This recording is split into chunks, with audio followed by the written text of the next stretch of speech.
विष्णुः गुरुदेवो महेश्वरः गुरु साक्षात् परब्रह्म तस्मै श्री गुरवे नमः। स्वस्य पराभवानाम संवत्सरं ఈ శ్రీమతి కొమ్మేపాలెమ్మ దేవస్థానమునందున దాదాపుగా 23 సంవత్సరాల నుంచి ఈ కార్యక్రమాన్ని ఏర్పాటు చేస్తూ వస్తున్నాం. ఈ కొమ్మేపాలెమ్మకు దాదాపుగా ఒక 100 ఏళ్ల చరిత్ర ఉంది. ఇక్కడ రాజుగారు అమ్మవారిని వెంటబడినప్పుడు సాక్షాత్కారంగా ఈ మర్రి చెట్టు దగ్గర అమ్మవారు సజీవం చెందారు. కాబట్టి ఈ అమ్మవారి యొక్క కృపా కటాక్షాలు ఈ ప్రాంత ప్రజలపైన ఉంది. కాబట్టి ఈ గ్రామ ప్రజలంతా ఇక్కడ ఈ కొమ్మేపాలమ్మ గారిని మనస వాచ కర్మన కూడా వేడుకుంటారు. అందులో భాగంగా 19/3/2026వ తేదీన ఇక్కడ ఉగాది బ్రహ్మోత్సవ కార్యక్రమాలు ఏర్పాటు చేస్తారు.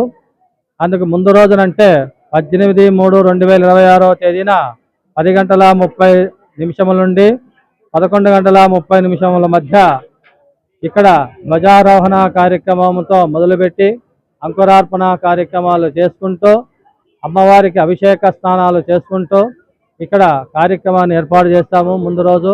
అటు తర్వాతన 19/3/2026వ తేదీ గురువారం రోజు ఉదయం ప్రాతకాల సమయమనే అమ్మవారికి విశేష తిరుమంజన స్థానాలు ఏర్పాటు చేసి అమ్మవారికి పుష్పాలంకరణతోనూ ధూపదీప నైవేద్యములతోనూ షోడశ ఉపచారములతోనూ ఇక్కడ కార్యక్రమాన్ని ఏర్పాటు చేస్తాము.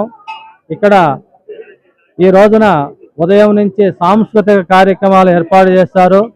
అటు తర్వాత తీర్థప్రసాద వినియోగము, అన్నదాన సంతర్పణ కార్యక్రమాలు ఉంటాయి. ఈరోజు రాత్రికి మనము ఇక్కడ అమ్మవారికి ఉయ్యాల సేవా కార్యక్రమం ఏర్పాటు చేస్తాము.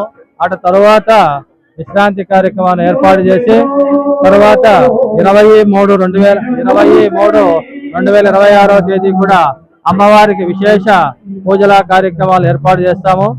తర్వాత మరుసటి రోజున 21/3/2026వ తేదీ కూడా సాంస్కృతిక కార్యక్రమాలు ఏర్పాటు చేసి సాయంత్రం ధ్వజ ఆరోహణ కార్యక్రమాన్ని కూడా ఏర్పాటు చేసి భక్తులకు తీర్థ ప్రసాదాలు వినియోగం చెందుతుంది.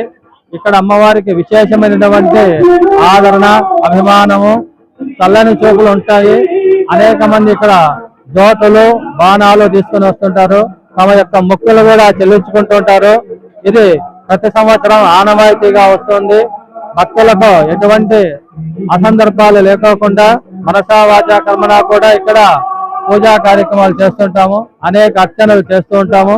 కాబట్టి ఈ కొమ్మేపాలమ్మ యొక్క ఆశీస్సులు, శుభాశీస్సులు అందరిపైన ఉండాలని